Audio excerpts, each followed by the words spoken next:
بسم اللہ الرحمن الرحیم۔ اس سے پچھلی نشست میں نماز کا تذکرہ چل رہا تھا اور سورہ بقرہ کی 42 نمبر آیت کریمہ میں اللہ تعالی نے پہلا حکم یہ دیا ہے کہ نماز قائم کیجیے، اور یہ بات اب بار بار غالباً سنتے رہیں گے کہ اب اس کے بعد کئی ایک نشستوں تک جو اصل موضوع جس پہ بات کرنی ہے وہ نماز ہے، اور یہ چاہتے ہیں کہ لوگ نماز پڑھنا سیکھیں، اور اس چیز کی بڑی کمی ہے اور بہت زیادہ نماز سے غفلت ہے۔ ایک تو وہ لوگ جو پڑھتے ہی نہیں ہیں، وہ تو ایک الگ مسئلہ ہے، لیکن جو پڑھ کے آپ کم کرتے ہیں، اور بعض حالتیں ایسی ہیں کہ نماز مکروہ ہو جاتی ہے، تو انسان نے جب کام کرنا ہی ہے، نماز پڑھنی ہی ہے، قربانی دینی ہی ہے اور اپنے نفس پہ گراں گزرنی ہے ایک چیز، اس کے باوجود اللہ کے حضور میں کھڑے ہونا ہے، تو کیوں نہ ہم اسے بہتر سے بہتر طریقے پر ادا کریں،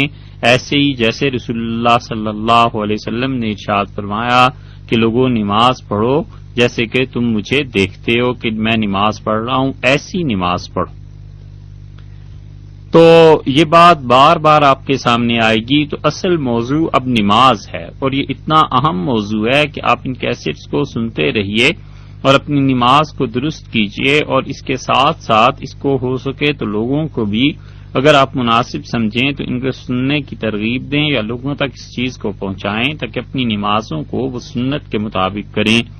رسول اللہ صلی اللہ علیہ وسلم کو اتنا اہتمام تھا نماز کا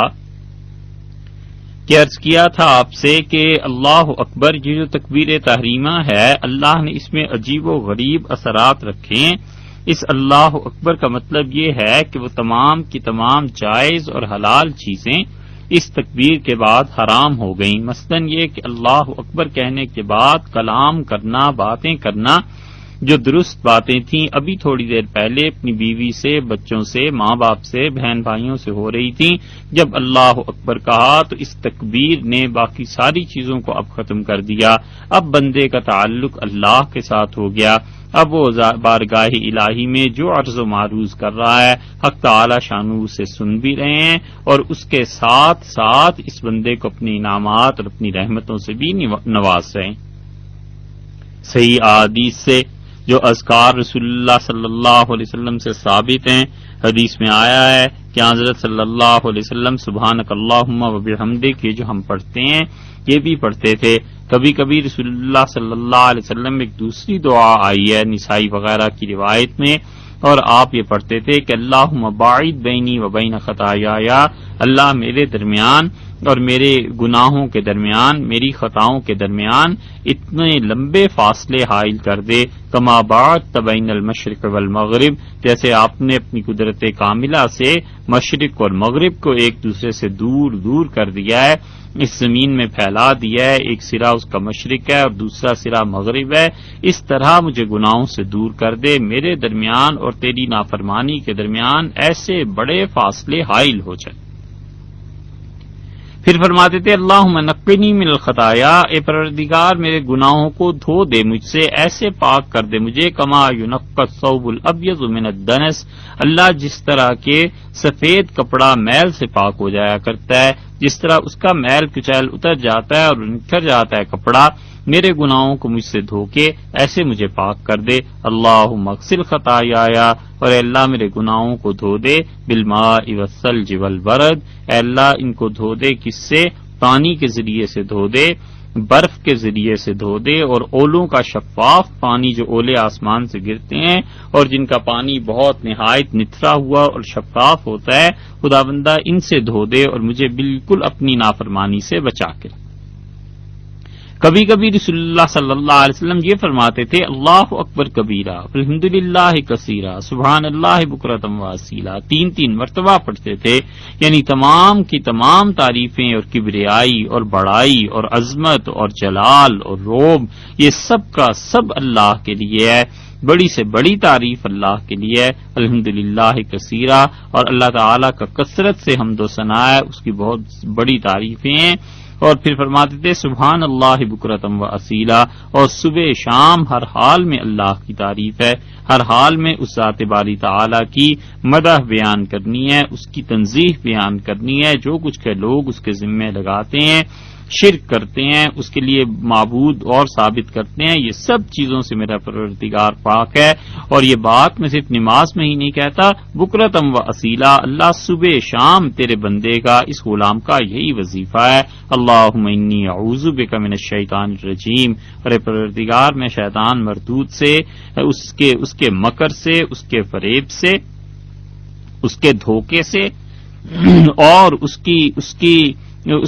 کی جو دخل اندازیاں ہیں، جو ریاکاریاں وہ شامل کرتا ہے، اور جس طرح وہ نیک اعمال کو برباد کرنا چاہتا ہے، پروردگار ان سب چیزوں سے ہٹ کے اور بچ کے اللہ میں تیری پناہ میں آتا ہوں۔ من حمزہ ہی، اللہ میں اس سے بھی، من حمزہ ہی و نفخہ ہی و نفسہ، اور اللہ میں اس مردود کے چھیڑنے سے، اور پروردگار وہ جو پھونک دیتا ہے، اور پھونکی ہوئی چیزوں میں جو جادو اور یہ چیزیں ہو جاتی ہیں، اور اللہ وہ کبھی تھوک دیتا ہے، ان سب چیزوں سے تیری پناہ چاہتا ہوں۔ اب دیکھا آپ نے رسول اللہ صلی اللہ علیہ وسلم نے سکھایا کہ جوں ہی تم نماز میں داخل ہوئے، اللہ کی بارگاہ میں پہنچے تو عرض و معروض اس سے کرنا شروع کرو۔ یہ ہے وہ چیز جو پہلے آپ نے سنی کہ تم میں سے کوئی آدمی جب نماز پڑھتا ہے تو وہ آدمی اللہ کے ہاں سرگوشیاں کرتا ہے۔ اس کے بعد سورہ فاتحہ شریعت نے سکھائی ہے کہ یہ سورہ مبارکہ آسمانی معجزات میں سے ایک معجزہ ہے، اللہ نے یہ نازل کی ہے، بے مثال شہ پارا ہے، ساری دنیا کے ادیب اور نشا پرداز جمع ہو جائیں، اور عربی زبان کا بڑے سے بڑا امام اٹھ کے قبر سے آ جائے، اور ماہرین نفسیات اور معلمین اخلاق اور روحانی پیشوا ہر مذہب کے جمع ہو جائیں، تو کوئی ایسا مضمون ان کے لیے تیار کرنا مشکل ہے جو تمام انسانی طبقات کے لیے ان کی ضرورتوں اور خواہشات کے اختلاف کے باوجود کافی ہو جائے۔ اچھے سے اچھا مضمون جو انسان اپنے مالک کی بارگاہ میں، اس کی درگاہ میں کہہ سکتا تھا، اللہ تعالی نے اسے جمع فرما دیا۔ یہ 7 آیات تو اتنی بے مثال چیز ہے جو اللہ نے اس امت کو عنایت فرمائی ہے، اور اس امت سے پہلے کسی کو نہیں دی گئی۔ آپ ایک ایک چیز دیکھ لیجئے، ایک ایک بات دیکھ لیجئے، لاجواب ہے۔ انسان اس میں دعا بھی مانگ رہا ہے، اللہ کی تعریف بھی کر رہا ہے، بلکہ شروع ہی اللہ کی تعریف سے ہوتی ہے، شکر کے کلمات سے ہوتی ہے، جامع کلمہ ہے۔ اسی لیے اللہ تعالی نے فرمایا ہے کہ ہم نے آپ کو 7 آیات دی ہیں، من المثانی، مثانی کا مطلب وہ حیرت انگیز، وہ تعجب انگیز، وہ ایسی چیزیں مثانی جو انسان کو بدلنے میں کارآمد ثابت ہوتی ہیں، انسان کے اندر سے تبدیلی آتی ہے۔ والقرآن العظیم، اور ہم نے یہ بہت بڑا قرآن آپ کو دیا ہے۔ اسی لیے بعض مفسرین کا خیال یہ ہے کہ اللہ تعالی نے سورہ فاتحہ کے متعلق یہ جو الفاظ ارشاد فرمایا ہے سورہ حجر میں 87 نمبر آیت میں، یہاں قرآن عظیم سے مراد بھی سورہ فاتحہ ہے، کہ اللہ تعالی نے جو کچھ پورے قرآن پاک میں فرمایا ہے اجمالاً اسے سورہ فاتحہ میں شامل کر دیا ہے۔ شکر اور تعریف کے جامع کلمات ہیں، جن کلمات کے ذریعے یہ سورہ مبارکہ شروع کی گئی، اور حمد بہترین وسیلہ ہے جس کے ذریعے ایک محسن شناس، ایک احسان کو ماننے والا، ایک وفاداری کا ثبوت دینے والا، اور ایک اپنی بے پایاں محبت کا اظہار کرنے والا بندہ اپنی دعا اور مناجات کا آغاز اس مقام محمود اور قیام و سجود اس نماز کا افتتاح اس سے کر سکتا ہے۔ بہترین جملہ ہے جس کے ذریعے وہ اپنے مالک حقیقی کی بارگاہ میں پہنچتا ہے، اور جاتے ہی اس کی تعریف شروع کرتا ہے، اپنے گناہوں کی، اپنے قصور، اپنی خطاؤں کی معافی کے بعد بندہ اس کے سامنے جب بات کرتا ہے تو اس کی حمد و ثنا بیان کرتا ہے۔ پھر پروردگار کی حمد و ثنا جو بیان کر رہا ہے بندہ، تو وہ جس عبادت میں مصروف ہے وہ حمد و ثنا اسے سکھاتی ہے کہ جس رب کی تم تعریف کر رہے ہو رب العالمین ہے، اور یہ رب العالمین کا عقیدہ جس انسان کا ہوتا ہے وہ انسانیت کی تقسیم نہیں کرتا، انسان کی خود ساختہ تقسیموں کے خلاف اس جنگ کا گویا اعلان ہے۔ جنہوں نے بھی انسانوں کو تقسیم کیا ہے انہوں نے بڑا ظلم کیا ہے۔ وہ تقسیم انسانوں نے انسانوں کی ہے، کبھی وطنیت کی بنیاد پہ تقسیم کی ہے اور کبھی انہوں نے مذہب کی بنیاد پہ تقسیم کی ہے۔ اسی لیے علامہ اقبال مرحوم نے یہ کہا، ان تازہ خداؤں میں بڑا سب سے وطن ہے، جو پیرہن اس کا ہے مذہب کا کفن۔ یہ جتنے تازہ خدا اس دنیا میں اٹھے ہیں اور جتنی شرک کی علامتیں اور چیزیں اٹھی ہیں، ان میں بہت بڑی چیز ایک وطنیت بھی ہے، ایک اپنے ملک کا بھی ہے کہ پہلے پاکستان پھر کچھ اور پھر کچھ اور۔ یہ ایسا ظلم ہے کہ انسانیت تقسیم ہوتی ہے، افراد تقسیم ہوتے ہیں، گھرانے اور کنبے تقسیم ہوتے ہیں۔ اللہ نے ان خود ساختہ تقسیموں کے خلاف مومن کو سکھایا ہے کہ تم اس پروردگار کے حضور میں پیش ہو رہے ہو جو رب العالمین ہے، اور اللہ تعالی نے جن وحدتوں کا اعلان قرآن میں کیا ہے اور ان وحدتوں کی بنیاد پر انسانی معاشرے میں امن اور سکون ہے، اللہ نے بتایا ہے کہ ایک تو تم سب کے سب آدم کی اولاد علیہ الصلوۃ والسلام، اور دوسرے تم سب کا پروردگار ایک ہے۔ ایسے ہی تو نہیں ہے کہ رسول اللہ صلی اللہ علیہ وسلم تہجد کی نماز میں جو دعائیں مانگتے تھے، صحیح احادیث آپ اٹھا کر دیکھیے، ان میں فرماتے تھے کہ اللہ میں اس بات کی گواہی دیتا ہوں کہ جنت برحق اور جہنم برحق، اور اللہ تیری ذات ہے، اور اللہ تیرا قول سب سے سچا ہے، اور اے پروردگار یہ تقدیر بھی سچی ہے، سب چیزیں سچی ہیں، اور اللہ اس بات کی گواہی دیتا ہوں کہ ان العبادہ، یہ تیرے بندے کلہم اخوہ خدایا، یہ سارے کے سارے آپس میں بھائی بھائی۔ مذہب کی بنیادوں پہ تقسیم کرنا لوگوں کو، وطن کی بنیادوں پہ تقسیم کرنا لوگوں کو، کنبوں کی بنیادوں پہ تقسیم کرنا، قبائل کی بنیادوں پہ تقسیم کرنا، صوبوں کی بنیادوں پہ تقسیم کرنا، یہ سب کے سب مظالم، یہ سب کے سب ظلم ہیں، اور یہ مظالم ان وحدتوں کے خلاف ہیں جو اللہ نے سکھائی۔ اللہ تعالی نے بتایا کافر ہے تو وہ بھی تمہاری قوم سے تمہارا بھائی ہے، تم اسے صحیح راہ پہ لانے کی کوشش کرو۔ یہ کہاں کا طریقہ ہے کہ جو کافر حربی نہیں ہے، جو کافر آپ سے جنگ نہیں کرتا، لڑتا نہیں ہے، کچھ نہیں کہتا آپ کو، اس کے قتل کے بھی درپے ہو جاؤ۔ رب العالمین فرمایا کہ ساری کائنات کا پروردگار اللہ نے دونوں وحدتیں جمع فرما دی، حضرت آدم علیہ الصلوۃ والسلام کی ابنیت اور ابوت، اور اللہ تعالی نے اپنے رب کا ہونا۔ اسی لیے اللہ نے فرمایا یا ایھا الناس اتقوا ربکم الذی خلقکم من نفس واحدہ۔ سورہ نساء کی پہلی آیت میں فرمایا ہے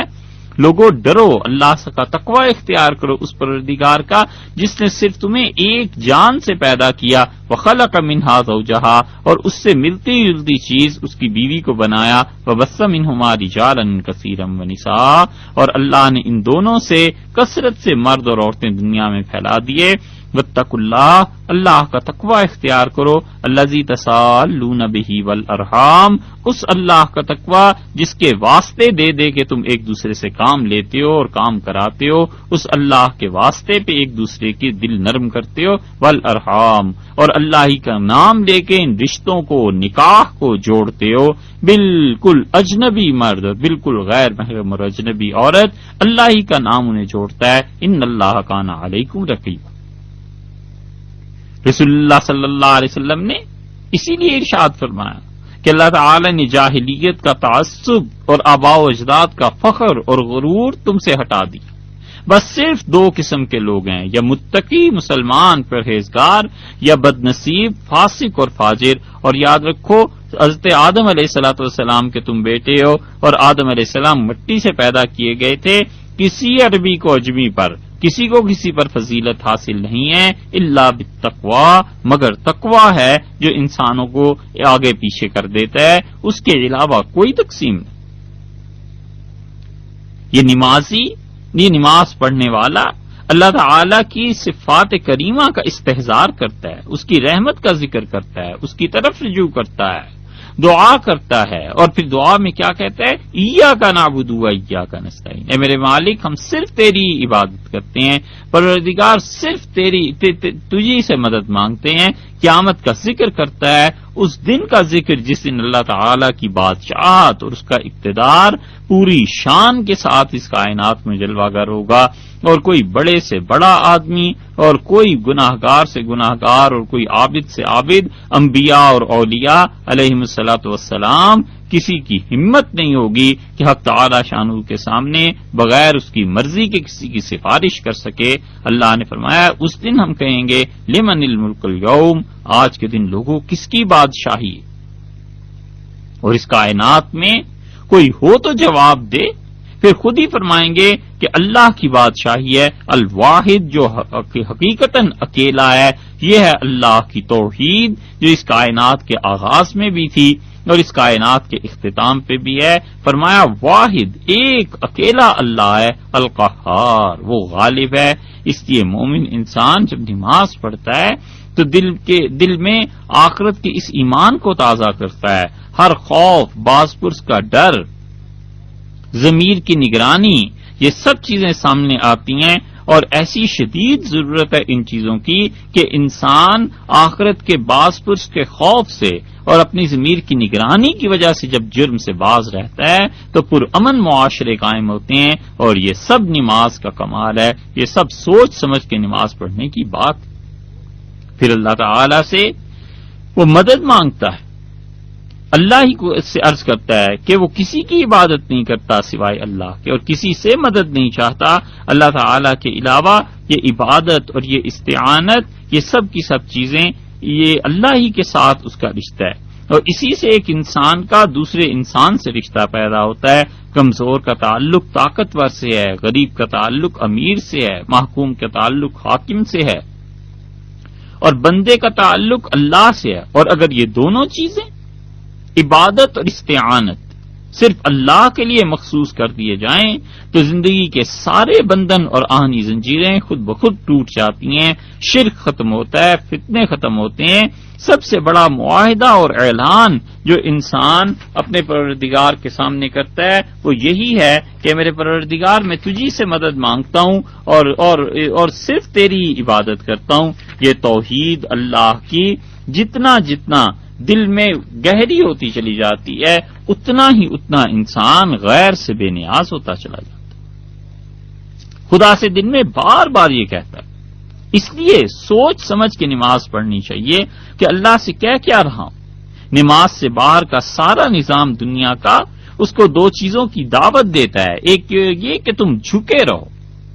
ہر نظام کہتا ہے میرے سامنے جھکو، اور ہر آدمی جس کے نفس میں شرارت ہوتی ہے وہ چاہتا ہے لوگ اس کے در پر پڑے رہیں اور اس سے سوال کریں اور وہ ان کو بلیک میل کرے، ان کی مجبوریوں سے ناجائز فائدے اٹھائے۔ اللہ نے نماز میں بتا دیا کہ دیکھو عبادت میری، جھکنا میرے سامنے ہے، میرے در پہ بیٹھے رہو، مجھ سے مانگتے رہو، بار بار مانگتے رہو، بغیر زبان کی قید کے مانگتے رہو، حتیٰ کہ بے زبانی سے دل سے مانگتے رہو،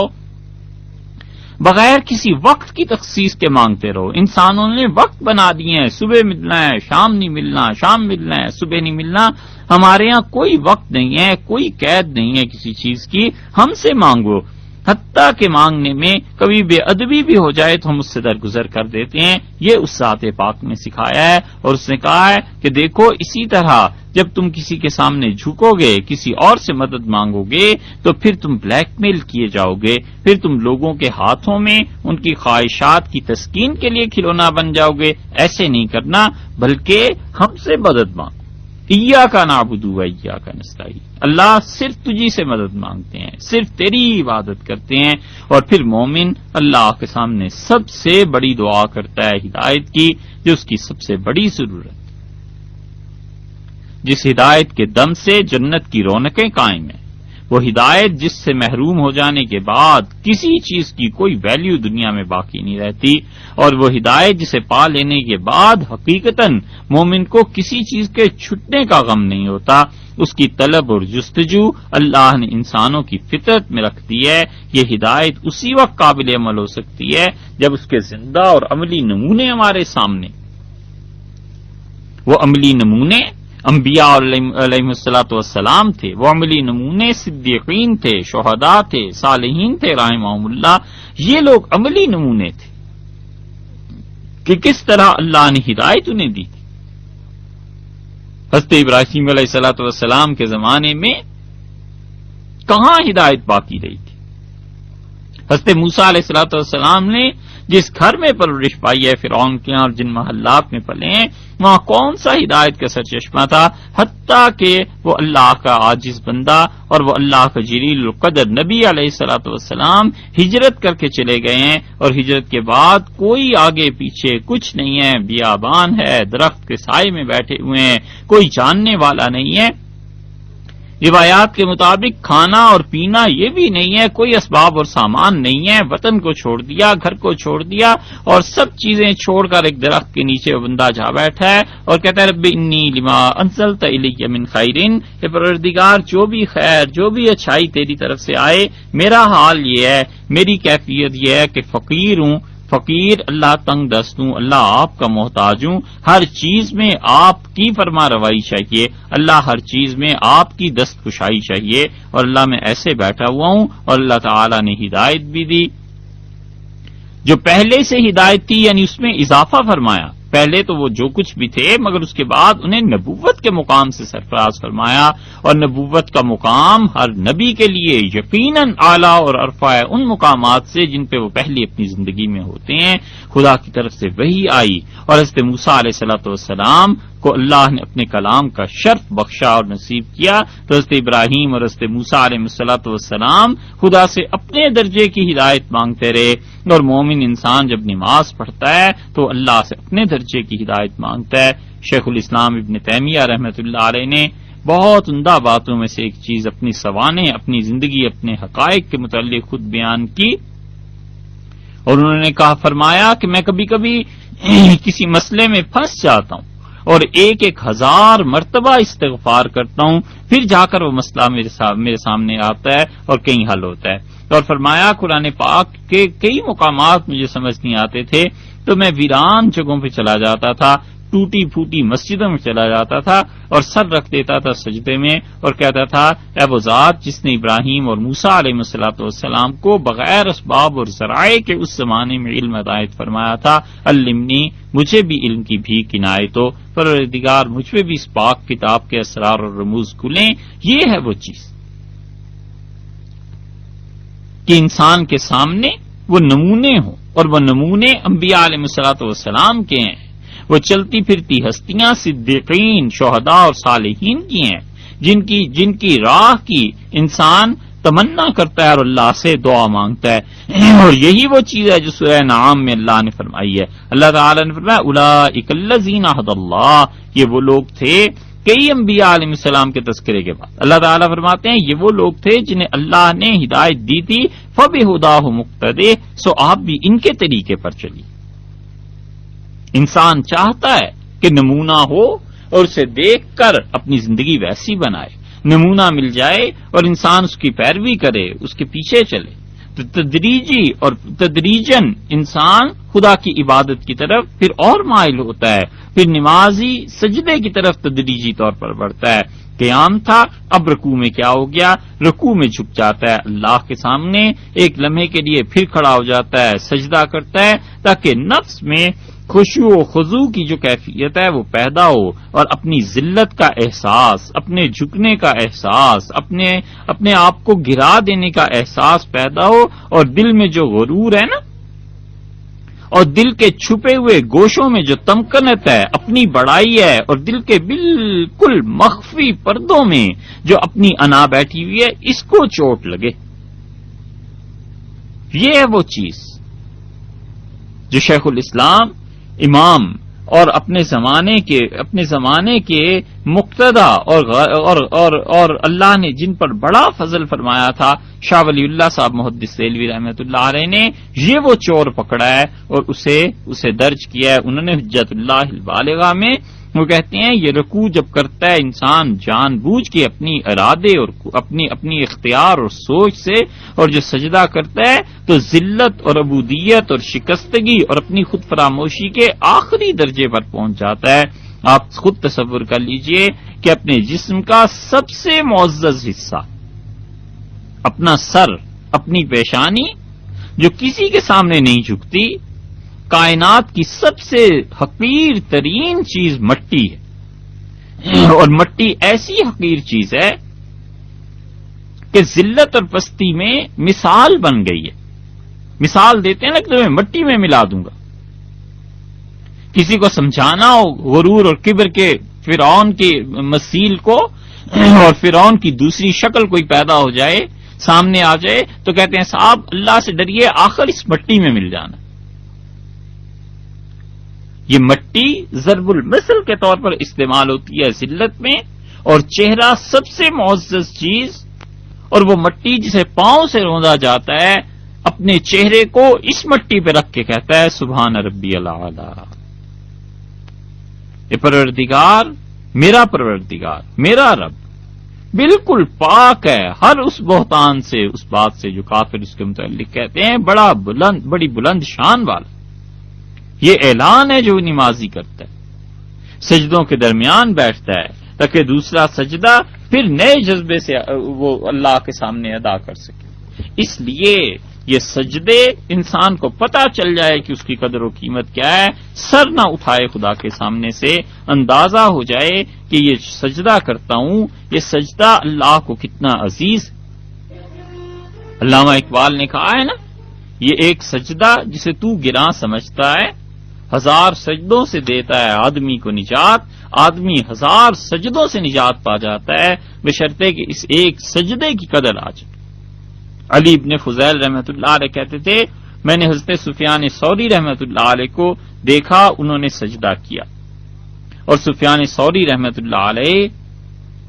حدیث کی شاید ہی کوئی صحیح احادیث کی کتاب ہو جس میں ان کا ذکر نہ آیا ہو، بہت بڑے محدثین میں سے تھے. علی ابن فضیل کہتے تھے کہ میں نے سفیان ثوری رحمۃ اللہ علیہ کو دیکھا، وہ حج کے لیے تشریف لائے حاضر ہوئے ہوئے تھے، اور انہوں نے سجدہ کیا، اور میں پورا طواف 7 چکر کاٹ کے جب واپس آ کے فارغ ہوا تو میں نے دیکھا اس وقت تک ان کا ایک سجدہ بھی مکمل نہیں ہوا تھا.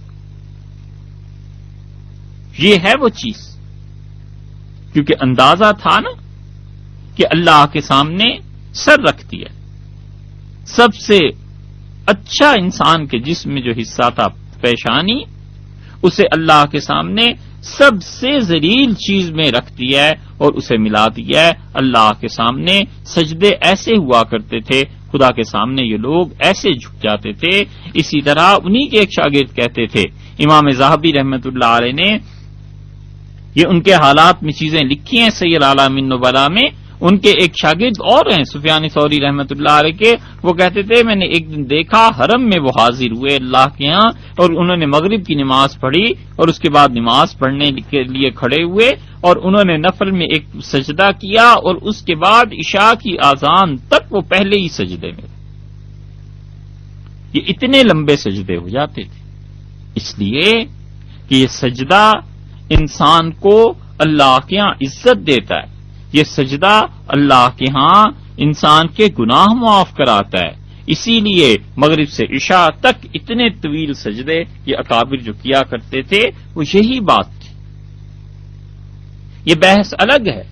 کہ قیام بادشاہ کے سامنے ہاتھ باندھ کے کھڑے ہونا یہ افضل ہے یا سجدہ کرنا افضل ہے اللہ کے حضور میں. یہ بحث ایک فقہی بحث ہے، اس کو بھی کر لیں گے انشاءاللہ، اس پہ بھی آ جائیں گے. مگر سجدہ وہ ایسی چیز ہے کہ انسان کو اگر اندازہ ہونا کہ اللہ کا کتنا قرب اس سے ملتا ہے سجدے سے اور کتنی بڑی عبادت ہے، تو انسان سجدے سے سر نہ اٹھا، شوق سے کرے. رسم رواج، دستور، قیاس، عادات، ٹریڈیشنز، ان سب میں انسان پھنس جاتا ہے. اور یہ ایک سجدہ جو ہے نا، یہ انسان کو اس قید سے نکال دیتا ہے. یہ جکڑا ہوا انسان ان زنجیروں کو کاٹ کے رکھ دیتا ہے. اپنی پیشانی، اپنا چہرہ اللہ کے سامنے خاک آلود کرتا ہے. تھوڑی دیر کے لیے سارے کام دل کے حوالے ہو جاتے ہیں. اب نہ عبودیت اور تذلل، انابت اور نابت اور دل شکستگی اور خضوع کی کوئی حد نہیں ہے. نہ رونے پہ پابندی ہے، نہ آنسوؤں پہ، نہ مانگنے پہ. اس سے دل کا پیمانہ چھلکتا ہے. اور صحیح سجدہ جب کرتا ہے تو تو معلوم ہوتا ہے سینے میں طوفان برپا ہے جو باہر نکلنے کے لیے بےتاب ہے. اسی لیے رسول اللہ صلی اللہ علیہ وسلم کے ہاں یہ بات تھی کہ ان کے متعلق آتا ہے کہ جب وہ اللہ کے حضور میں کھڑے ہوتے تھے تو سینہ مبارک سے ایسی آواز نکلتی تھی جیسے دیگچی چولہے پر چڑھا دی گئی. کیوں؟ اللہ کے سامنا تھا، اللہ تعالی کے حضور میں حاضری تھی. عمر بن العاص رضی اللہ عنہ کہتے ہیں کہ رسول اللہ صلی اللہ علیہ وسلم نے ایک مرتبہ گرہن لگ جانے پہ ہمیں نماز پڑھائی اور سجدے کے آخر میں بہت طویل سانس لی رسول اللہ صلی اللہ علیہ وسلم نے، اور پھر بار بار عرض کرتے رہے کہ اللہ آپ نے وعدہ نہیں کیا تھا کہ جب تک میں ان میں موجود ہوں تو آپ انہیں عذاب نہیں دیں گے، اور اللہ آپ نے وعدہ نہیں فرمایا تھا کہ جب تک لوگ اپنے گناہوں کی معافی مانگتے رہیں گے آپ انہیں عذاب نہیں دیں گے. اللہ کے قرب کی آخری شکل اور خدا کو سب سے زیادہ محبوب اور پسندیدہ رسول اللہ صلی اللہ علیہ وسلم نے فرمایا اقرب ما یکون العبد من ربہ، لوگوں اپنے رب سے سب سے زیادہ قریب انسان نماز میں سجدے کی حالت میں ہوتا ہے. فاکثر الدعاء، کثرت سے دعا مانگا کرو سجدے میں، کثرت سے اللہ سے مانگو. چنانچہ نمازی اس قیمتی موقع کو غنیمت سمجھتا ہے، اپنا دل اور کلیجہ نکال کے اللہ کے سامنے رکھ دیتا ہے،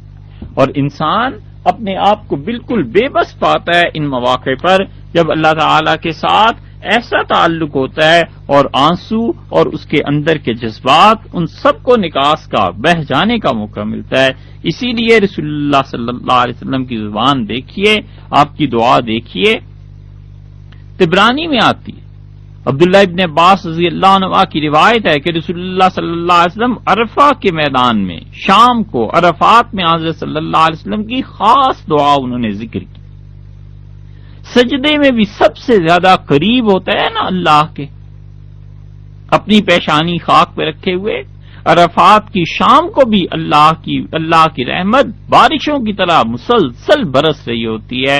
اور گناہ لوگوں کے دھل رہے ہوتے ہیں. تو رسول اللہ صلی اللہ علیہ وسلم نے جو دعا وہاں مانگی ہے وہ دعا کیا ہے؟ یہ اللہ کی حضوری، اللہ کا قرب، اللہ کے سامنے ہونا، اس کے سننے کا یقین، یہ ان چیزوں کی مظہر ہے. تو رسول اللہ صلی اللہ علیہ وسلم فرمایا اللہم انک تسمع کلامی، اے میرے پروردگار، اے میرے اللہ تو میری باتوں کو سنتا ہے. وترا مکانی، اور اے اللہ تو اس جگہ کو بھی دیکھ رہا ہے جہاں پر میں پڑا ہوا ہوں. وتعلم سری وعلانیتی، اللہ جہاں اور جس حال میں ہوں تو اس کو دیکھتا ہے، اور میرا ظاہر اور باطن دونوں تیرے لیے یکساں. لوگوں کے سامنے میں جو کچھ بھی ہوں مگر تیرے سامنے تو یکساں ہی ہوں. میرے جو گناہ چھپے ہوئے ہیں اور جو میری نیکیاں چھپی ہوئی ہیں، اور جو ظاہر میں گناہ اور نیکیاں کرتا ہوں، یہ لوگوں کے اعتبار سے، میری نیت کے اعتبار سے ہو سکتی ہیں، مگر مالک حقیقی تیرے سامنے تو سب چیزیں یکساں ہیں. لا یخفی علیک شیء من امری، میری کوئی بات زندگی کی ایسی نہیں ہے جو تیری مبارک نگاہوں سے اوجھل ہو. وانا البائس الفقیر، اور اے اللہ میں دکھی انسان اور غم کا مارا ہوا، فقیر، محتاج، المستغیث، ایسا جو بادشاہ کے سامنے اپنی فریاد لے کر آ جائے، المستجیر، جسے تنگ کر دیا ہو کسی نے اور وہ کسی بڑی طاقت کی پناہ چاہے. میرا حال تو یہ ہے. الوجل المشفق، اللہ جو ترس گیا ہو، جو لرز رہا ہو اور خوف نے سے گھیرا ہوا ہو، اور المقر، اور وہ آدمی جو اپنی خطاؤں کا، اپنی گناہوں کا اعتراف خود اپنی زبان سے کر رہا ہے. المعترف بذنبہ، اللہ اپنے گناہوں کی ایک ایک چیز کا اقرار کرنے کے لیے آج تیرے سامنے حاضر ہوا ہے. اسألک مسألۃ المسکین، اے پروردگار ایسے تجھ سے مانگتا ہوں جیسے تیرے مسکین بندے، تیرے نالائق خادم اور غلام تجھ سے مانگا کرتے ہیں. وابتہل الیک، اور اے اللہ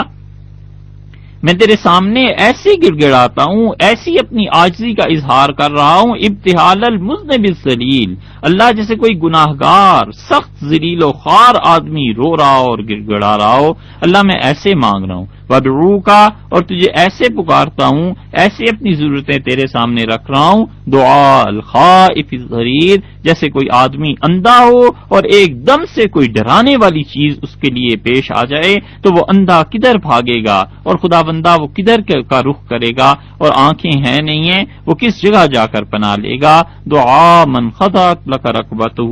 اللہ اس بندے کی طرح مانگتا ہوں جس کی گردن تیری بادشاہی کے سامنے جھک جائے، جو انسان تیری قدرت کاملہ کے سامنے اپنے آپ کو بالکل عاجز اور بے بس اور حقیقتاً عاجز اور بے بس پاتا ہے۔ وَذَلَّ لَكَ جِسْمُهُ، اے پروردگار وہ آدمی ذَلَّ لَكَ جِسْمُهُ، اے اللہ وہ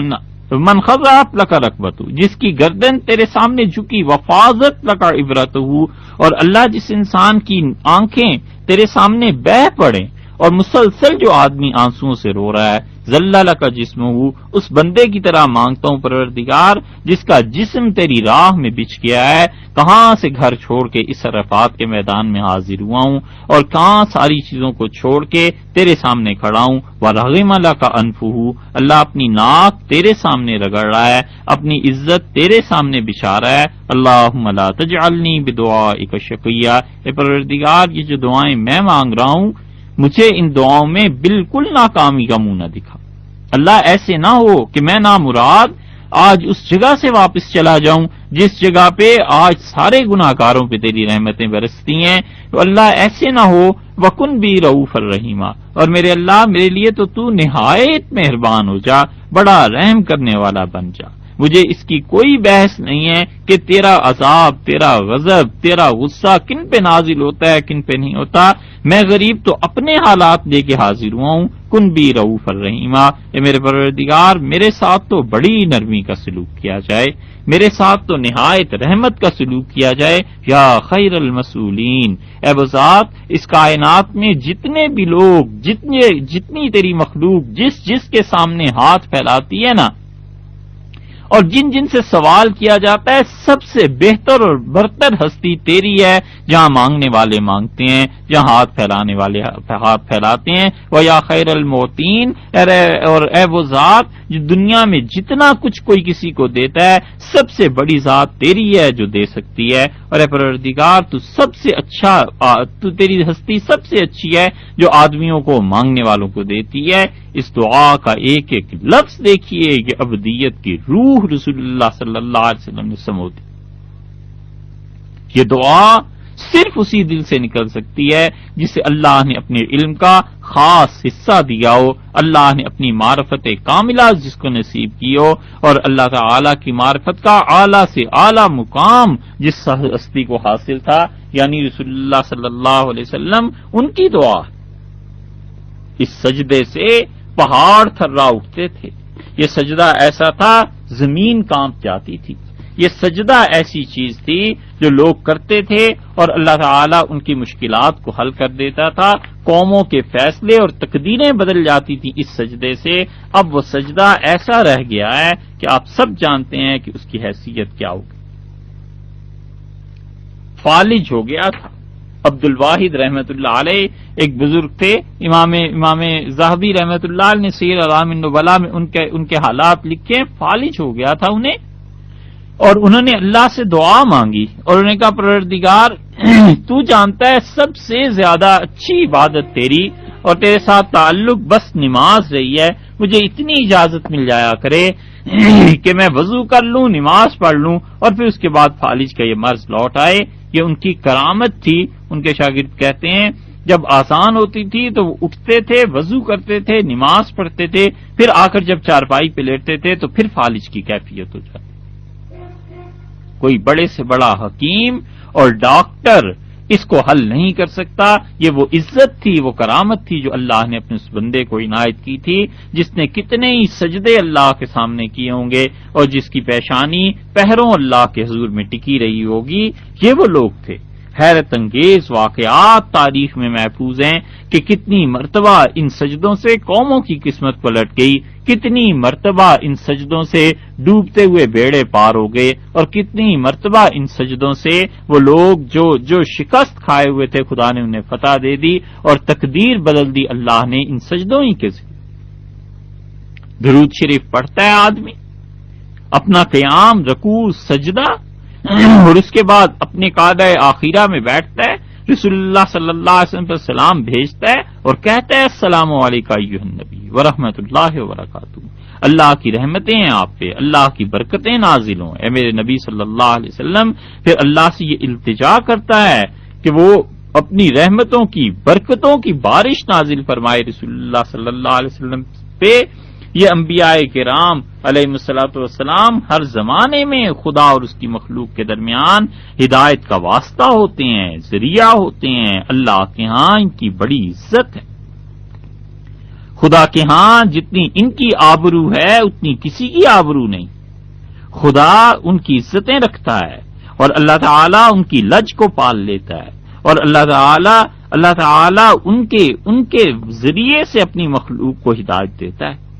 اللہ کی ذات و صفات کی صحیح معرفت بس انہی کے ذریعے حاصل ہوتی ہے، اور اللہ تعالیٰ کا پاک نام اور اللہ تک پہنچنے کے لیے اعمال صالحہ ان کی توفیق انہی وجہ سے ملتی ہے۔ اسی لیے قیامت میں بھی جنت میں داخلہ جب ہوگا اس وقت بھی یہی کہیں گے کہ الحمدللہ الذی ہدانا لہذا، اللہ تیرا شکر ہے اے پروردگار جس نے یہاں جنت کے دروازے تک ہمیں پہنچایا، وما کنا لنہتدی لولا ان ہدانا اللہ، اور اللہ اس جنت کے اندر ہم پہنچنے والے ہو ہی نہیں سکتے تھے اگر تیری ہدایت نہ ہوتی۔ اور ہدایت کہاں سے ملی تھی؟ لقد جاءت رسل ربنا بالحق، اے پروردگار تیرے پیغمبر علیہ الصلوۃ والسلام، یہ تمام کے تمام نبی علیہ الصلوۃ والتسلیم، یہ سب کے سب اللہ حق لے کر آئے تھے، اور وہ حق ذریعہ بن گیا کہ ہم تجھ تک پہنچے، تیری ذات پاک اور تیری صفات عالیہ کی معرفت ہمیں نصیب۔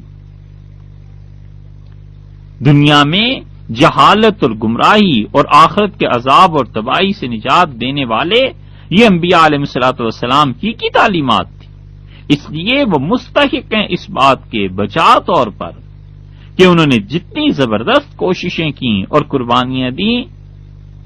جس درجے میں پہنچ کے انہوں نے لوگوں کے مظالم کو برداشت کیا اور پھر بھی اللہ کی طرف بلاتے رہے، اور یہ جو نماز کی توفیق ہوئی یہ ان کی وجہ سے اللہ نے دی۔ ان کا حق بنتا ہے کہ ایک نمازی آدمی اپنی نماز کو ختم کرنے سے پہلے ان کے لیے دعا کرتا ہے۔ حضور اقدس صلی اللہ علیہ وسلم کو جو رتبہ عالی اور مقام محمود حاصل ہوا ہے وہ کسی کو نہیں ہوا، انبیاء علیہ الصلوۃ والسلام میں سے کسی کو نہیں ہوا، اور کسی کا تو ذکر ہی بیکار۔ چند اشخاص تھے، حضرت ابوبکر رضی اللہ عنہ تھے نا، حضرت خدیجہ رضی اللہ عنہ تھی، حضرت علی رضی اللہ عنہ تھے، یہ سب کے سب حضرات بالکل آغاز گویا کہ ہو رہا تھا، اور 360 بت رکھے ہوئے تھے، اور وہ کیا کرتے تھے؟ اللہ نے خود کہا ہے لوگوں کا شکوہ کرتے ہوئے کہ ان مشرکوں کو ما کان صلاتهم عند البیت، وہ میرے گھر میں جو آتے تھے الا مقام و تصدیہ، سوائے سیٹیاں بجانے کے اور تالیاں پیٹنے کے کوئی عبادت نہیں تھی، اور جب وہ ہستی اس دنیا سے تشریف لے گئی ہے رسول اللہ صلی اللہ علیہ وسلم نے پورا باغ لگا دیا تھا، ہیروز کی نرسری لگا دی تھی۔ زندگی میں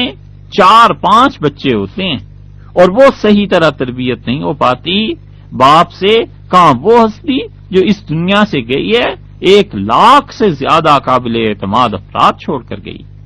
وَرَأَيْتَ النَّاسَ يَدْخُلُونَ فِي دِينِ اللَّهِ أَفْوَاجًا، اور آپ دیکھیں گے لوگ گروہ در گروہ اللہ کے دین میں داخل ہو رہے ہیں، چپے چپے پہ دنیا میں مسجدیں بنی ہوئی ہیں، ہر قریے سے اذان کی صدائیں بلند ہو رہی ہیں، پروانہ وار لوگ شام کو دوپہر کو نماز کے لیے آتے ہیں، اور رسول اللہ صلی اللہ علیہ وسلم جب خود نماز پڑھانے سے معذور ہو گئے تو اپنے مصلی پہ حضرت ابوبکر رضی اللہ عنہ کو کھڑا کیا، اس لیے کہ رسول اللہ صلی اللہ علیہ وسلم کو اندازہ تھا، احساس تھا کہ کتنی بڑی ذمہ داری ہے یہ نماز جو کروڑوں مسلمان آج مشرق اور مغرب میں پڑھتے ہیں، یہ رسول اللہ صلی اللہ علیہ وسلم کا اس امت کو دیا ہوا تحفہ، اور آپ کی دعوت، آپ کی کوششیں، آپ کا جہاد اور آپ کی محنت اور آپ کا مظالم کو برداشت کرنا اور لوگوں کے لیے سہولتیں اور آسانیوں کی راہیں دکھانا، یہ اس کا نتیجہ نہیں ہے، پھر کس چیز کا نتیجہ؟ بے اختیار اس مقام پہ پہنچ کے حال ہی کی بات یاد آتی ہے، بہار اب جو دنیا میں آئی ہوئی ہے وہ سب پودنی کی لگائی ہوئی ہے۔ یہ جتنی بہاریں اسلام کے نام پہ اور یہ جتنی چیزیں دیکھتے ہیں، یہ سب رسول اللہ صلی اللہ علیہ وسلم کے فیض اور نبی کریم صلی اللہ علیہ وسلم کے جوتوں کا صدقہ ہے، یہ کوئی اور چیز۔ اقبال نے اپنے فارسی کے کلام میں ایک جگہ ذکر کیا ہے، یہ اقبال کیا بڑے دعوے دار ہیں سمجھنے کے، فارسی کا ایک لفظ نہیں آتا، انہیں کیا معلوم اقبال کیا چیز تھے اور کیا پیغام تھا ان کا۔ اپریل 1936 میں اپنی وفات سے پہلے بھوپال وہ گئے، اور بھوپال جب وہ گئے تو انہوں نے خواب میں سر سید احمد خان کو دیکھا، اور اقبال کی طبیعت سخت خراب تھی۔ انہوں نے کہا سر سید نے خواب میں اقبال سے کہ میں نے آپ کی بیماری کا ذکر رسول اللہ صلی اللہ علیہ وسلم سے کر دیا ہے، اور وہاں درخواست پیش کی ہے کہ اقبال کو صحت ہو جائے، اس کا بڑا مقام ہے آپ کی امت میں، اور وہ اسلام کے لیے جو جو کام کر رہا ہے۔ اقبال اس خواب کو دیکھ کے جب اٹھے تو پھر انہوں نے رسول اللہ صلی اللہ علیہ وسلم کے لیے ایک پوری نظم لکھی ہے، ایک طرح کا قصیدہ سمجھ لیجئے کچھ، اور رسول اللہ صلی اللہ علیہ وسلم کے احسانات کو انہوں نے گنا ہے۔ انہوں نے کہا، اے تو ماں بے چارگاں را ساز و برگ، اے وہ ہستی، اے وہ ذات جو ہم جیسے بیچاروں کے لیے، جس نے دنیا میں پھول پتے اور اللہ تک پہنچنے کی راہیں استوار کی۔ سوختی لات و مناتے کوہنارا، لات اور منات کے بت جو بڑے قدیم ہو گئے تھے اس کائنات کے، سب کو جلا کے خاک کر دیا، تازہ کر دی کائنات کوہنارا، اور یہ کائنات جو تباہی کے دھانے پر کھڑی ہو گئی تھی، بوڑھی ہو گئی تھی، مرنے والی تھی، آپ نے اسے زندہ کر دیا۔ در جہانے ذکر و فکر انس و جاں، تو صلوات صبح تو بانگے اذاں۔ میرے نبی صلی اللہ علیہ وسلم اس ذکر اور فکر کے جہان میں، اس دنیا میں، انسانوں اور جنات کی دنیا میں آپ ایسے آئے جیسے صبح کی آذان ہوتی ہے تو رات کے پسے ہوں کو اور رات میں جنہوں نے تکلیفیں کاٹی ہوتی ہیں وہ بے اختیار خدا کا شکر ادا کرتے ہیں کہ صبح ہو گئی اور رات تنگی اور مصیبت کی کٹ گئی۔ آپ تو اس طرح تشریف لائے، لذت سوز و سرور از لا الہ، یہ جو جتنی لذتیں ہیں اور یہ جتنا کچھ عبادت میں لطف آتا ہے یہ لا الہ الا اللہ کی بدولت ہے، اور آپ نے اس سے روشناس کرایا۔ در شب اندیشہ نور از لا الہ، اور یہ جو تاریکی کی مسلط راتیں مسلط ہو گئی تھی اس دنیا میں، یہ لا الہ الا اللہ کا نور میرے نبی آپ کے ذریعے پھیل۔ نے خدا ساختیں مزگاؤ خر، نے حضور کائنہ فگندہ سر۔ ایسے نہیں کیا آپ نے اپنی امتوں کو، اپنے آنے والوں کو، ماننے والوں کو، کہ کسی کے سامنے وہ سر جھکاتے پھریں، اس سے بھی بے نیاز کر دیا کہ کاہنوں کے سامنے، جوتشیوں کے سامنے جا کے سر جھکائیں۔ نے سجودے پیش معبودان پیر، نے طواف کوشک سلطان و میر، اور آپ کی تعلیم نے اتنی آزادی دی انسانوں کو کہ بادشاہوں کے درباروں میں جھکنے سے بے نیاز کر دیا۔ ای ہما از لطف بے پایان تست، اے میرے نبی صلی اللہ علیہ وسلم، یہ ساری کی ساری جو تبدیلیاں، جو آزادی اور جو اللہ کے ساتھ تعلق نصیب ہوا ہے، یہ سب آپ کی بے پایاں عنایات کا نتیجہ ہے، یہ سب آپ کا لطف و کرم ہے، یہ سب آپ کی مہربانیاں ہیں جو اللہ نے اس کائنات پہ کی ہیں۔ فکر ماں پر وردہ احسان تست، اور یہ جو اقبال فکر دیتا ہے اپنی قوم کو، اور جو اقبال بتاتا ہے نئی راہ اپنی قوم کو، اور اقبال جو رہنمائی کر رہا ہے، یہ بھی تو آپ ہی کا فیض ہے۔ اس لیے مومن انسان نماز پڑھتا ہے تو رسول اللہ صلی اللہ علیہ وسلم نے سکھایا کہ درود و سلام امت سے مطالبہ کیا ہے، جو کہ صحیح احادیث سے تواتر کی حد تک ثابت ہے کہ رسول اللہ صلی اللہ علیہ وسلم نے ہمارے ذمے یہ ایک کام لگایا ہے کہ میرے لیے دعا مانگتے رہنا، مجھے اچھے الفاظ سے یاد کرتے رہنا، اور یہ ہر اس انسان کا فرض ہے جس کے خمیر میں ذرہ برابر بھی احسان شناسی۔ بس اس عہدے سے، اس وعدے سے، اس عبادت سے وہی غافل رہ سکتا ہے جو احسان فراموش ہو، وگرنہ رسول اللہ صلی اللہ علیہ وسلم کا حق سب سے زیادہ ہر آدمی پر بنتا ہے، حتیٰ کہ کسی شخص کے ماں باپ اور شیخ کا اتنا حق نہیں بنتا جتنا ان کا حق بنتا ہے۔ اللہ نے اسی لیے فرمایا النبی اولا بالمومنین من انفسہم، رسول اللہ صلی اللہ علیہ وسلم کا ہر مومن پر اتنا حق بنتا ہے جتنا اس کی اپنی جان کا اس پہ حق نہیں بنتا۔ پھر نمازی اللہ کی سلامتی، اللہ کی رحمت میں سے کچھ حصہ اسے ملتا ہے، وہ کیا کرتا ہے؟ پھر سلام پھیرتا ہے، اپنی رکعت کو مکمل کرتا ہے، اس سے پہلے دعا مانگتا ہے، دعاؤں میں کیا کرتا ہے؟ اپنے لیے جہنم کی سے پناہ مانگتا ہے، قبر کے عذاب سے پناہ مانگتا ہے، اپنی اولاد کے لیے دعا کرتا ہے، خدا سے یوں کہتا ہے کہ رب اجعلنی مقیم الصلاۃ، اللہ مجھے ایسے کر دیجئے کہ میں نماز پڑھتا رہوں، اور میں ہی نہیں ومن ذریتی، اللہ میری اولاد میں بھی یہ نماز کی عبادت اسے قائم رکھی۔ اس لیے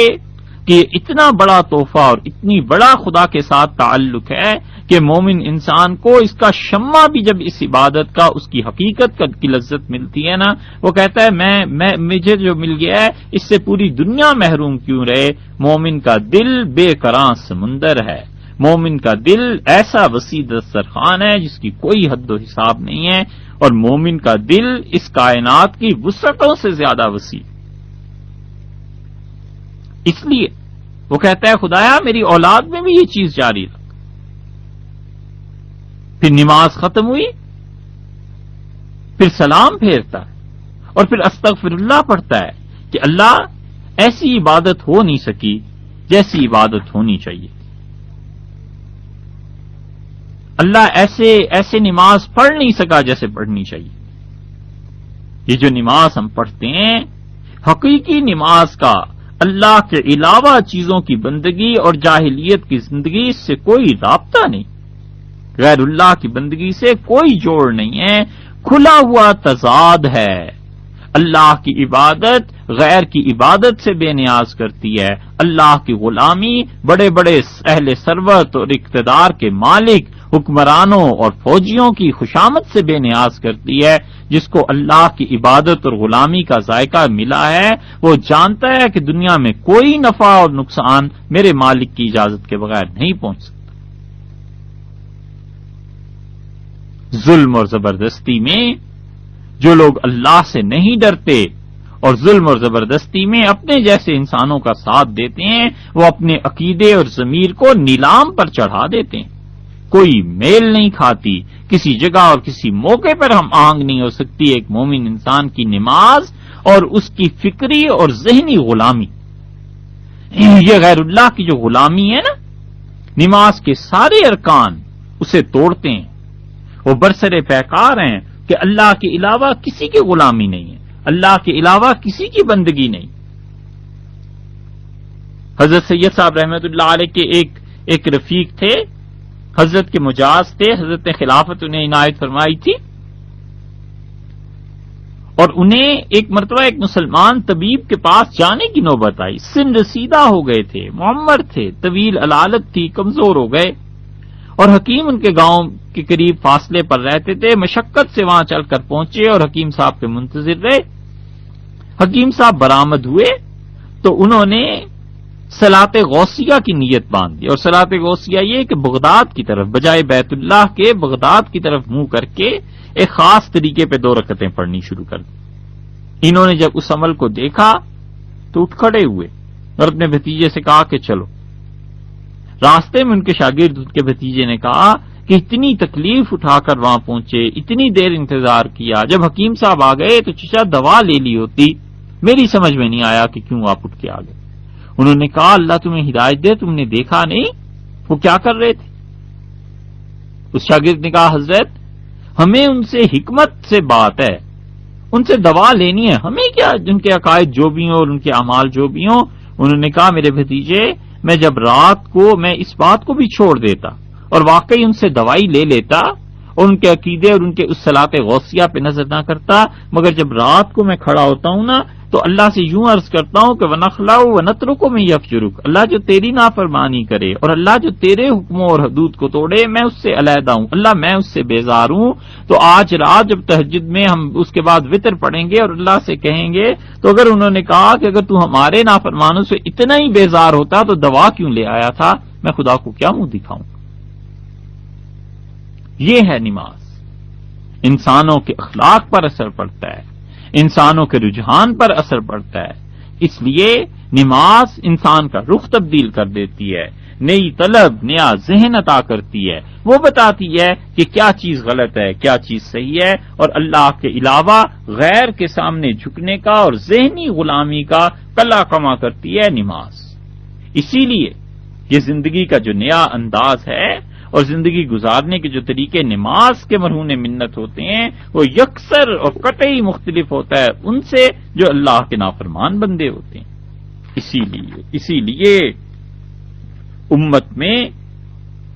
جو لوگ حقیقتاً بڑے مقام اور منصب کے تھے انہیں بڑی فکر تھی اس نماز کی، اور وہ اللہ کے سامنے نماز اور جماعت ایک ایک چیز کو پیش کرتے رہتے تھے اس ڈر کے ساتھ کہ پتہ نہیں قبول بھی ہوتی ہے یا نہیں ہوتی۔ حضرت عثمان رضی اللہ عنہ کا محاصرہ تھا۔ عبید اللہ ابن عدی کہتے ہیں کہ باغیوں نے حضرت عثمان رضی اللہ عنہ کا گھر گھیرا ہوا تھا، اور حضرت علی رضی اللہ عنہ مسجد نبوی میں تشریف لائے اور انہوں نے نماز پڑھی انہی باغیوں کے ساتھ، اور میں نے بھی نماز پڑھی، اور میں نے حضرت عثمان رضی اللہ عنہ سے کہا کہ مجھے بڑی شرم آتی ہے، ان لوگوں کے ساتھ ہم کھڑے ہو کے نماز پڑھتے ہیں اور آپ جو خلیفۃ المسلمین موجود ہیں آپ مسجد نبوی میں بھی نہیں آ سکتے۔ تو حضرت عثمان رضی اللہ عنہ نے دیکھیے کیا جملہ کہا ہے، یہ ہے مومن کا صحیح اخلاق اور مومن کی طبیعت کا اعتدال کہ اب حق بات، سچی بات چاہے دشمن میں بھی ہو نا، سچ کو سچ ہی کہنا چاہیے۔ انہوں نے کہا ان الصلاۃ، یہ جو نماز ہے نا سب سے اچھا عمل ہے جو لوگ کرتے ہیں، تو جب تم لوگوں کو دیکھو کہ وہ نیکی کا کام کر رہے ہیں فاحسن معہم، تو ان کے ساتھ نیکی میں تو ساتھ دینا چاہیے۔ یہ نہیں کہا کہ میرے مخالف ہیں، یہ ہے وہ ہے، فرمایا نہیں، نماز پڑھنی چاہیے، انہی کے ساتھ پڑھنی چاہیے۔ مجاہد رحمت اللہ علیہ کہتے تھے میں نے دیکھا کہ وہ حضرت عبداللہ ابن زبیر رضی اللہ عنہ نماز کے لیے کھڑے ہوتے تھے، ایسے لگتا تھا اسے کیل گاڑ دی گئی ہے، اور میں نے ان سے ایک مرتبہ تذکرہ کیا تو انہوں نے کہا حضرت بکر رضی اللہ عنہ بھی ایسی ہی نماز پڑھا کرتے تھے۔ ان صحابہ کرام رضی اللہ عنہ کو اللہ کے سامنے اور تابعین رحمہم اللہ کو اللہ کے سامنے حاضر ہونے کا احساس جو تھا نا یہ کہیں سے کہیں پہنچا دیتا تھا۔ علی ابن حسین زین العابدین رحمت اللہ علیہ جب نماز کے لیے کھڑے ہوتے تھے تو یہ حافظ ذہبی رحمت اللہ علیہ کہتے ہیں کہ ایک رنگ اڑ جاتا تھا۔ کسی نے کہا کہ کیا ہوتا ہے جب اذان ہوتی ہے آپ نماز کے لیے جاتے ہیں تو رنگ پیلا پڑ جاتا ہے؟ انہوں نے کہا تمہیں پتہ نہیں ہے کس کے سامنے جا کے کھڑا ہونا ہے، اور تمہیں اندازہ نہیں ہے کہ کس کے کان میں جا کے باتیں کرنی ہے، کس سے سرگوشیاں کرنی ہے۔ رنگ اڑ جاتا ہے اس بادشاہ کے حقیقی کے دربار میں حاضری دیتے ہوئے، پتہ نہیں قبول ہوتی ہے یا۔ اس لیے یہ نماز جو ہے کوئی معمولی چیز نہیں، اور ہمارے یہاں نماز سیکھتے نہیں۔ یہ سب سے بڑی خرابی ہو گئی ہے دین کے اعمال میں سے ایک یہ کہ نماز سیکھتے نہیں، بس مسجد گئے، بچوں نے دیکھا جیسے بڑے نماز پڑھ رہے ہیں ویسے ہم نے بھی پڑھ لی، ایک ایک کام سیکھتے ہیں، کپڑا سینا سیکھ لیتے ہیں اور کرسی بننا سیکھ لیتے ہیں، ڈاکٹر مریض کو چیک کرنا سیکھتا ہے، ہاؤس جاب کرتا ہے، اسی طرح علی ھذا القیاس فائرنگ کرنی ہے تو کوئی آدمی اس کے لیے ٹریننگ حاصل کرتا ہے، فوجی یہ کیسے فائر کرتا ہے، ہر چیز دنیا کا فن کسی ٹیچر سے سیکھا جاتا ہے۔ ایک نماز ایسی چیز ہے جو نہیں سیکھتے، اور آسان ایسی چیز ہے جو نہیں سیکھتے۔ حج کرنے چلے جائیں گے اور حج سیکھ کے نہیں چاہتے کہ نماز سیکھنی چاہیے، پتہ ہونا چاہیے کہ نماز میں کتنی چیزیں فرض ہیں، نماز میں کیا کیا واجبات ہیں، کیا کیا سنتیں ہیں۔ 27 چیزیں فقہا نے لکھی ہیں کہ نماز کو صحیح کرنے کے لیے 27 چیزیں ضروری ہیں۔ اب یہ 27 چیزیں کتنے لوگوں کو یاد ہیں، کتنوں کو پتہ ہے کہ نماز کن کن معاملات میں سنت کے خلاف ہو جائے۔ عورتیں فرض نماز بیٹھ کے پڑھ لیتی ہیں اور نماز نہیں ہوتی۔ فرض نماز بغیر کسی عذر کے بیٹھ کے پڑھنے سے نماز نہیں ہوتی، عورتیں پڑھ لیتی ہیں، ان عورتوں کے شوہر، ان کے بھائی، ان کے والد، ان کے باپ اور ان کے بیٹے، ان سب کے ذمہ ضروری ہے کہ اپنے گھر میں جا کر یہ مسئلہ بتائیں، یا پھر انہیں لے کے جائیں، تعلیم حاصل کروائیں اور انہیں بتائیں کہ نماز کیسے پڑھنی ہے۔ اور اگر کوئی شوہر اپنی بیوی کو نہیں بتاتا یہ مسئلہ، اور باپ اپنی بیٹی کو نہیں سکھاتا کہ بیٹے فرض نماز بیٹھ کے نہیں پڑھی جاتی، فرض نماز کے لیے قیام ضروری ہے، ورنہ نماز نہیں ہوگی تو قیامت میں یہ تو پکڑی جائے گی نماز نہ ہونے سے، وہ بھی پکڑا جائے گا کہ تم نے صحیح علم اپنے گھر میں کیوں نہیں پھیلایا۔ اس لیے نماز کو سیکھیے، اس سے بحث نہیں ہے کہ یہ پروگرام الفرقان اللہ تعالیٰ کے قبضے میں جب تک بھی چلتا ہے، مگر ہم کہتے ہیں فرض کیجئے ایک لمحے کے لیے، فرض کر لیں نہیں چلتا، کوئی پرواہ نہیں ہے اگر نماز آپ اس سے سیکھ جائیں اور نماز پڑھنی آ جائے کہ سنت کے مطابق ہم نے نماز کیسے پڑھنی ہے، بس ایک یہ کام بھی ہو جائے نا، آپ سمجھیے بس اس پروگرام کا حق آپ نے ادا کر لیا ہے۔ اس لیے ہم بار بار درخواست کرتے ہیں، کبھی یہ نہیں کہتے کہ پروگرام سنا کیجئے، مگر اس نماز کے متعلق پھر درخواست کرتے ہیں کہ آپ پابندی سے ان کیسٹس کو سنیے، ان پروگرامز کو سنیے اور اچھی طرح غور کیجئے، لکھیے کہ نماز میں کیا کیا چیزیں ضروری ہیں اور عملاً خود نماز پڑھیے اور اپنی اولادوں کو نماز پڑھنا سکھائیے۔ کہ کوئی طریقہ نہیں ہے کہ بچے کو مسجد میں ساتھ لے گئے، جیسے بچے نے دیکھا بڑے نماز پڑھ رہے ہیں ویسے نماز پڑھنی شروع کر دی، نہ بڑوں کی نماز سنت کے مطابق نہ چھوٹوں کی نماز سنت کے مطابق، اور یہ نسلوں سے چونکہ ہوتا چلا آ رہا ہے نا، اس لیے نسل در نسل غلطیاں چلی آ رہی ہیں اور نسل در نسل نمازیں سنت کے خلاف ہو گئی ہیں۔ اس مصیبت سے جان چھڑانی چاہیے اور تعلیم حاصل کرنی چاہیے صاحب کہ بادشاہ حقیقی کے دربار میں کیسے پیش ہونا ہے اور رسول اللہ صلی اللہ علیہ وسلم کیسے نماز پڑھتے تھے، ایسی نماز پڑھنی ہے۔ انشاءاللہ کل سے آئندہ نشست سے نماز کے مسائل اور